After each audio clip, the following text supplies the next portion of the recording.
right? It wasn't the whole team, but you were able to hear some testimonies of what happened. And today I want to kind of share a little bit of mine and what the Lord did in me while we were in Line Fork. I had kind of an idea of what I was getting myself into when I committed to the trip. And the purpose of me going was so that I could be trained to lead the trip from here forward. And so I kind of had an idea, like I knew we were going to be in the mountains. I moved here from the mountains, for those of you who don't know that. So bugs, I knew there were going to be bugs. I knew there were going to be bears. I knew there were probably going to be snakes. And I knew about the mountain roads because I grew up driving them and they terrify me. But I drive them anyways because some of them are fun until you get to the ones where there's only one lane and only one car can go one direction. And so I kind of had this idea of what to anticipate. I knew we were going to have to deal with outhouses. I was kind of okay with that. Like, I grew up, my grandma has an outhouse in her backyard. We don't use it, just got indoor plumbing, but it's there. She decorates it for Christmas. and so I was like, all right, outhouses, bugs, probably no cell phone service, bears, snakes. We're going to be in the heat. It's only a week. I can do this. And for those of you who don't know me, I am not an outdoorsy girl. I do not like bugs. I don't like to be hot. And, camping's not my thing. The closest thing I get to camping was now Line Fork. It was summer camp. And there's air conditioning in the bunk houses. And so that's as close as I get. But what I didn't really expect or I wasn't able to plan for was Kingdom Come State Park. And I don't know, Joe, do you have my PowerPoint ready? We went to Kingdom Come State Park on Friday with Pastor Sherry. You can go to the next one. And I don't know if you guys can see that very well. It's Mickey's picture of the sign that just says Kingdom Come State Park. That morning, I want to give you a little bit of a precursor to our drive to Kingdom Come. We did Devos together every morning as a group of 54 people, and our devotions that day were in Joshua 1. I picked Joshua 1 because I was teaching that night out of Joshua on courage. So we read through Joshua 1, and if you haven't read Joshua 1, let me read that for you. It starts out and says, after the death of Moses, the Lord's servant, the Lord spoke to Joshua, son of Nun, who served Moses. Moses, my servant, is dead. Now you and all the people prepare to cross the Jordan to the land that I am giving the Israelites. I will give you every place where the sole of your foot treads, just as I promised Moses. Your territory will be from the wilderness and Lebanon to the great Euphrates River, all the land of the Hittites, and west to the Mediterranean Sea. No one will be able to stand against you as long as you live. I will be with you just as I was with Moses. I will not leave you or forsake you. Be strong and courageous, for I will distribute the land I swore to their fathers to give them as an inheritance. Above all, be strong and very courageous, to carefully observe the whole instruction my servant Moses commanded you. Do not turn to the left or to the right, so that you will have success wherever you go. This book of instruction must not depart from your mouth. You're to recite it day and night, so that you may carefully observe everything written in it. For then you will prosper and succeed in whatever you do. Haven't I commanded you? Be strong and courageous. Do not be afraid or discouraged, for the Lord your God is with you wherever you go. And I'm going to stop there. That's the first half of the chapter. When you're looking at Joshua's story, he has had all of these years of walking in the footsteps of Moses. And when I think of Moses, I think of great leadership, because Moses was a man who, if you think back to his story, the Lord used Moses to deliver the Israelites from their captivity in Egypt, right? He brings them out of Egypt, across the wilderness, and he's supposed to take them to the promised land. And so he's heading that direction, and there were some hiccups along the way, and Moses didn't get to enter the promised land, right? So Moses is dead. But Joshua has walked all these years behind and beside this man who is walking with the Lord, like who has his feet have tread on holy ground. He has met with the Lord in some very real settings, right? He met with the Lord as a burning bush. He met with the Lord on top of the mountain, and he gave him the 10 Commandments, right?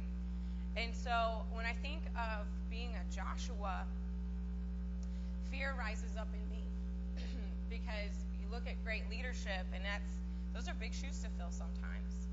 And sometimes it's not even in being in a role of leadership, but just walking alongside somebody. And when that role is gone, someone has to step into that place. Because no matter where we are in life, we are leading people somewhere. And so I'm sitting around the campfire Tuesday night. And I was supposed to speak Tuesday night, and then I spoke again on Friday on courage. Tuesday I spoke on being all in, and I'm sitting around the campfire with 54 other people, and as I look around, I'm looking at the lead pastors who were there from other churches. I'm looking at the other youth pastors who were there. Just the caliber of leadership that sat around that campfire going, like, I'm having this conversation in my head with the Lord going, why me? I am not qualified for this. Like, there are so many people. You could have chosen Dave Barry. You could have chosen Shane. You could have chosen Durant to speak. Why'd you pick me? Like, why me, God?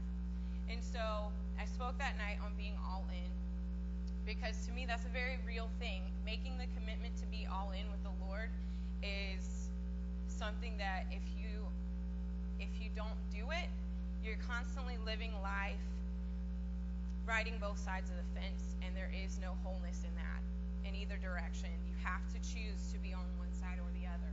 And so being all in is something that's near and dear to my heart. So we're going throughout the week, and I'm still wrestling with this. Pastor Sherry comes Wednesday, and I don't think I told anybody how much I was struggling with it. I don't even know that I even mentioned it to anyone. But throughout the week, I'm like, why me, God? 54 other people here, and you chose me. Moses had that same conversation with the Lord. He had a speech impediment, and he said, why me?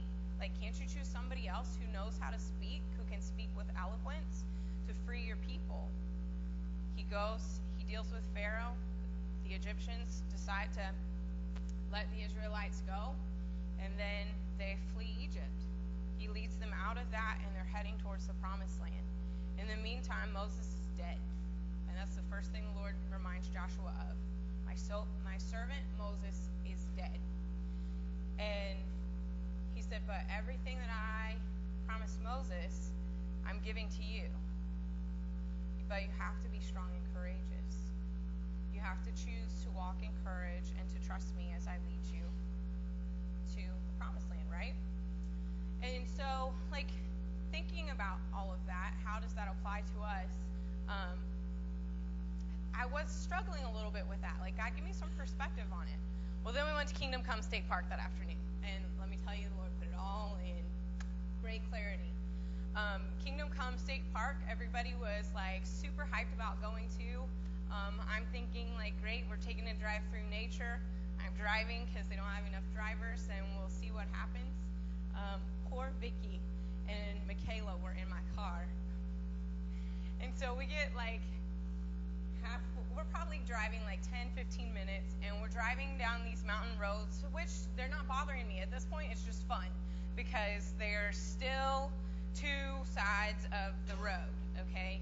I can't put enough emphasis on how great I love there being two sides of the road. Car can go this way, and I can go this way, and I don't have to worry about anything, right?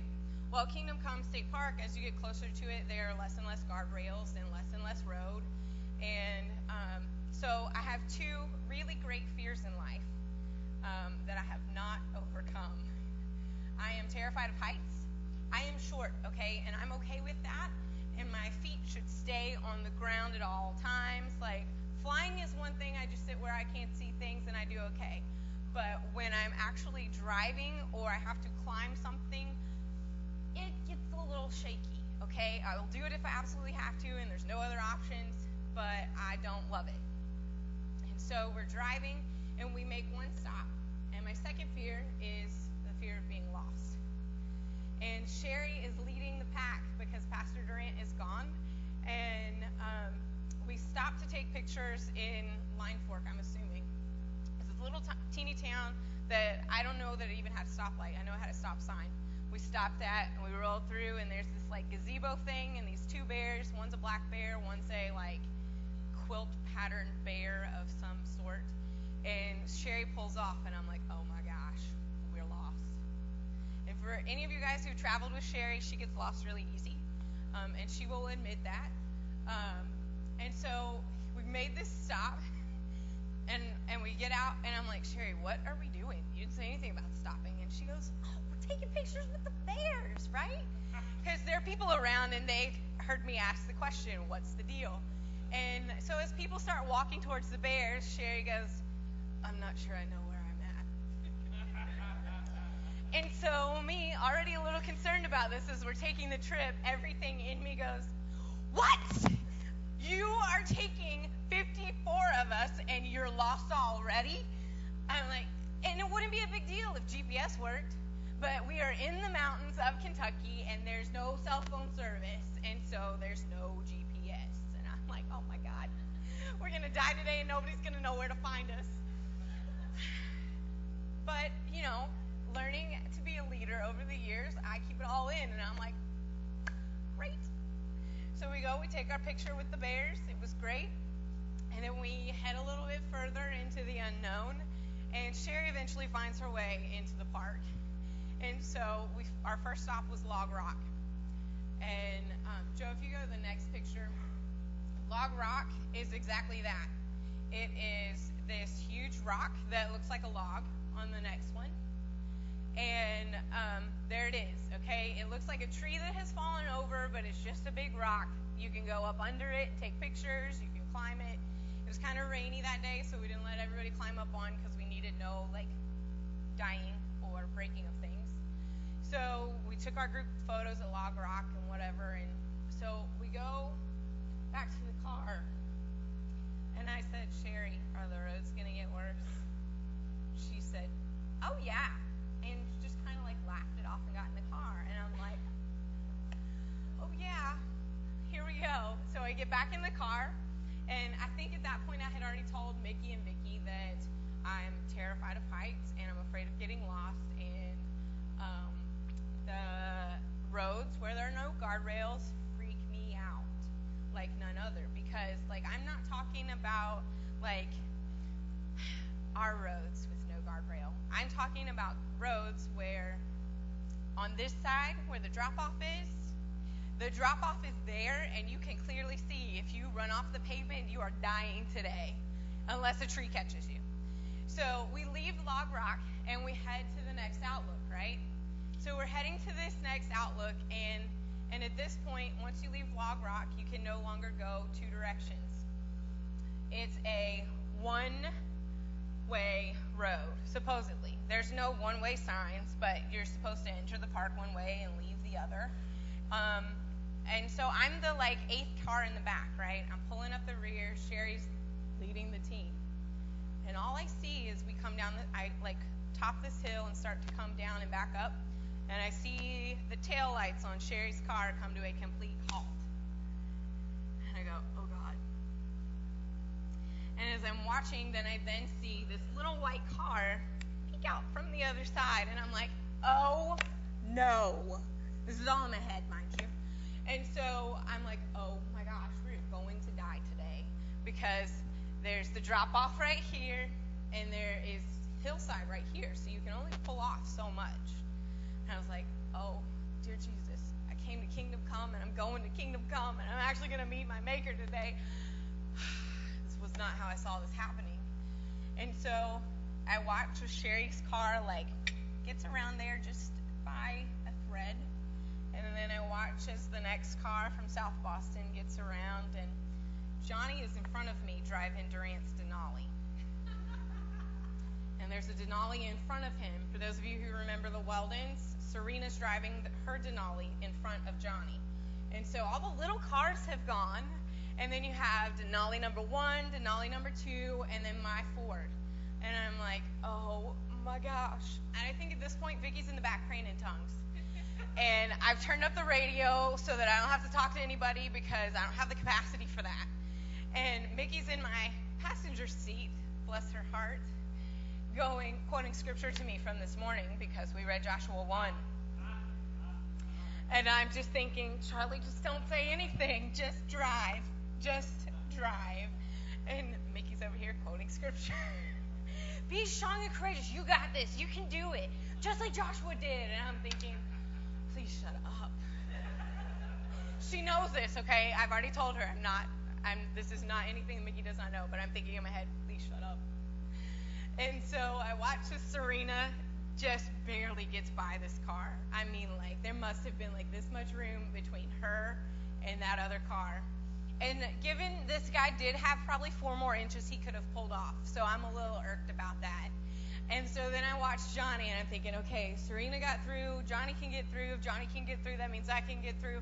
And this guy is not moving because I'm not getting left behind because I'm not getting lost in the mountains to die by a bear. Because while we were at Log Rock, they did tell us there was a bear sighting. And so I'm like, oh, sweet Jesus.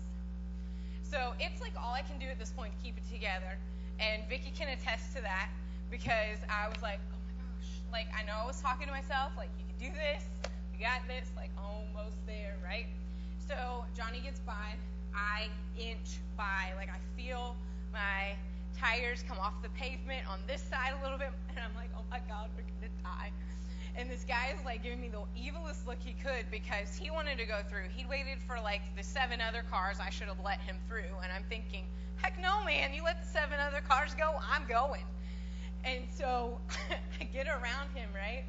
And I get almost to the next overlook. We're on this like steep hill, right? Because we're on the hill like this, and the overlook is here, and you can pull off and park. And so I'm like waiting to go up, and they tell me to back up. I'm like, back up? You want me to back up? I pulled myself together a little bit, and I backed up, and then we got parked and got out. And you can go to the next slide, Joe.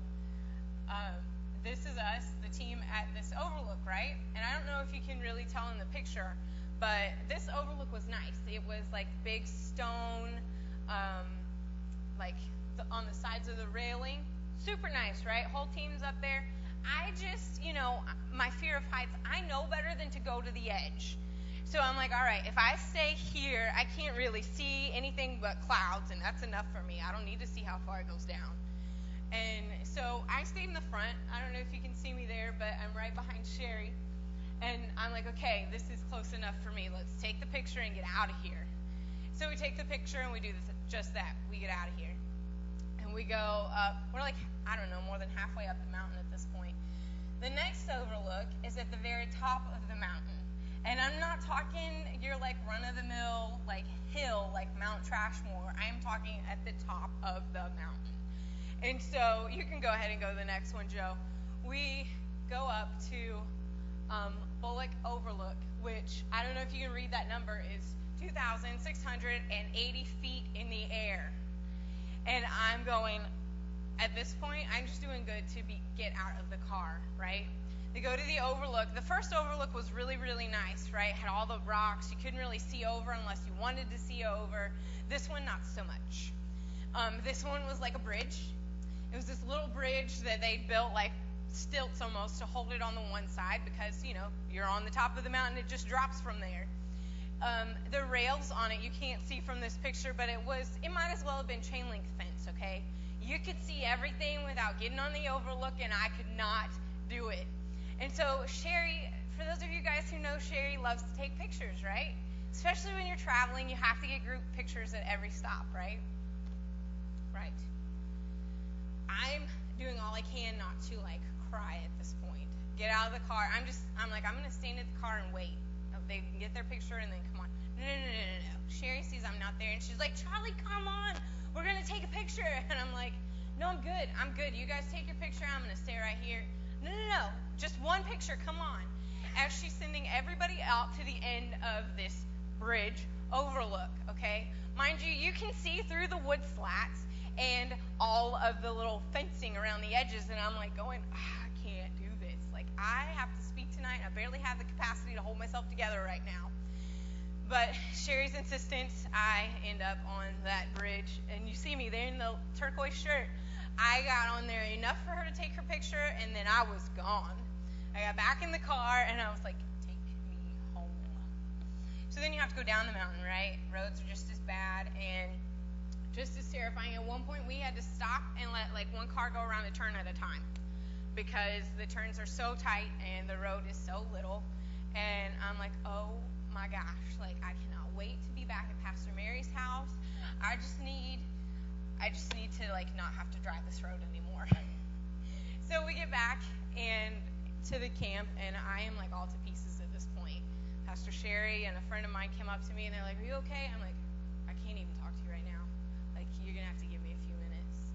And ended up going back to the bunkhouse and having a good cry, and I gave my message that night on courage. And in my preparing before I shared, I realized that Joshua had that moment with the Lord like I had at Kingdom Come of, oh my gosh, like this is all me now. Like I've got to get them there and follow. Like if I'm going to be all in, this is it. It's going to take courage, and it means walking where there are no guardrails, and it means traveling roads where only one car can get through, because no matter what I say yes to in life, I'm leading people somewhere. I'm going to point them in one direction or another. And I had this like epiphany as I am sharing this with Brenda Reed in the office this week, that Pastor Sherry and Pastor Durant are the Moses that walked before me. And at some point or another, I am going to have to say yes, whether it's leading in the capacity that I am now or if it's in another church. Like, at some point, there's not always going to be someone in the lead ahead of me. And so I had to say, okay, God, I choose to trust you in this. And if you keep reading in Joshua, the Lord tells Joshua 4 times, be strong and courageous. And in that, I can't help but think was that Joshua, he knew that Joshua needed to hear that. Be strong and courageous. Not once, but more than that. And God does this great job of surrounding us with people who come along the way and say, hey, the Lord said for you to be strong and courageous. Keep going in the direction that you're going. And for me, I battled this out at Line Fork because for those of you who don't know, I'm only 26. At the age of 18, I hadn't even turned 19 yet. I was interning at the church in Covington where I moved here from. And the youth pastor was stepping down to go back to school. He was heading out to Life Pacific. And the pastor approached me and said, hey, I really want you to pray about stepping in as the youth pastor, because you've been working with a youth group. You have built relationships with them. So please, take this before the Lord. And so I did. And the Lord said, yes, this is something you're supposed to commit to. And I remember having this, I was so excited. I finally said yes to something. God's doing things in my life, and things are finally turning around, because growing up, I did not have an easy childhood. I came out of a home that was supposedly a Christian home, but really was not. And here I am, I was living with my grandma at the time, and my mom was in for a visit, and we're walking down the road, and I'm like, Mom, guess what?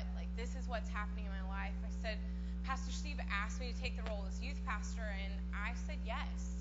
I'm going to be a youth pastor, and I know that this is something the Lord said I'm supposed to say yes to.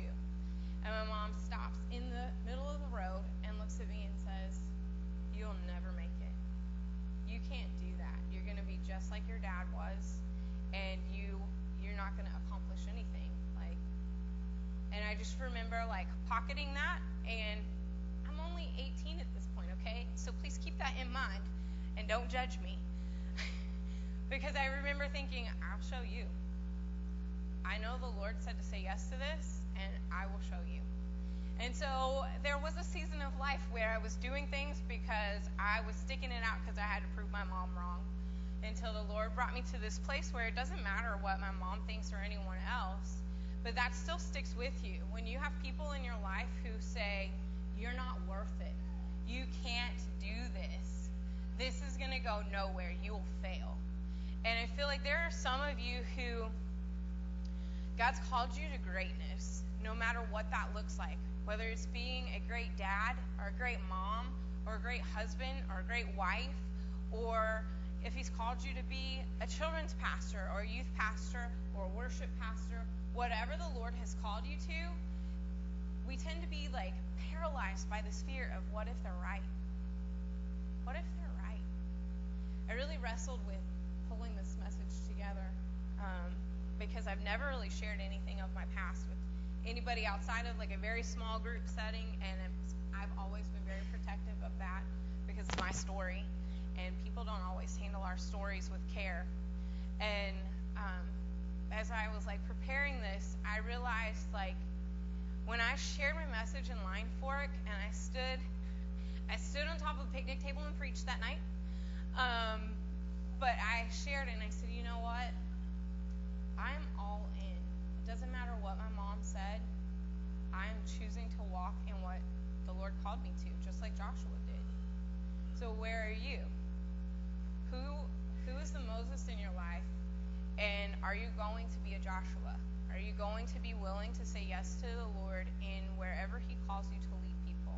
If it's calling you to lead your family, if it's calling you, for those of you who are still in school, is it calling you to lead your peers, your classmates, your friends? Because we all have an influence somewhere or another. And some of you are really wrestling with that. Like, God, I'm not worthy. I'm not good enough. Like, there are so many other people that you could call. Why me? Why me? And I want to remind you what the Lord says in 1 Peter 2, okay? Because this has been something that the Lord has really impressed in my heart. He says, so honor will come to you who believe, but for the unbelieving, the stone the builder rejected, this one has become the cornerstone. You're a chosen race, a royal priesthood, a holy nation, a people for his possession, so that you may proclaim the praises of the one who called you out of darkness and into marvelous light. Once you were not a people, but now you are God's people. You had not received mercy, but now you have received mercy. If I can have the worship team go ahead and come back up. That's what I want you to get this morning. It doesn't matter what anyone else says, the Lord chose you. He said, I have chosen you, and I believe in you. You are mine. And so for those of you who the Lord has been impressing you to like press in, step out, maybe he's just pushing you to trust in him in a different way than what it's looked like in the past. I want to encourage you, say yes. Say yes to what God has for you, because we are a chosen people. If I can have the prayer team come up, we're just going to have the altars open. If you would like someone to pray with you, I want to encourage you, step out and say yes. Whatever it is that God is calling you to, say yes. Decide to be all in, because we have a world filled with people who are just completely happy with good enough. God's not called you to live a life of good enough. He's called you to live a life of greatness. And so I would just encourage you that as we sing this song and as we're up here praying, if that's you, if you need someone to pray with you to help walk you through asking the Lord to remove those chains of your past, because it's just that. Your past is your past. It's not who you are or what you're becoming. It's just a backstory. And if you're like me and you have been carrying this around, it's been hovering over you as you've walked out life, the Lord wants to take that cloud away from your life and put it into the backstory, because it's no longer who you are. That isn't who you are or who you're called to be, but it's just part of your life that has shaped you and has gotten you to where you are. So let it become the backstory, and let the Lord bring freedom in every area of your life so that you can say yes and be all in.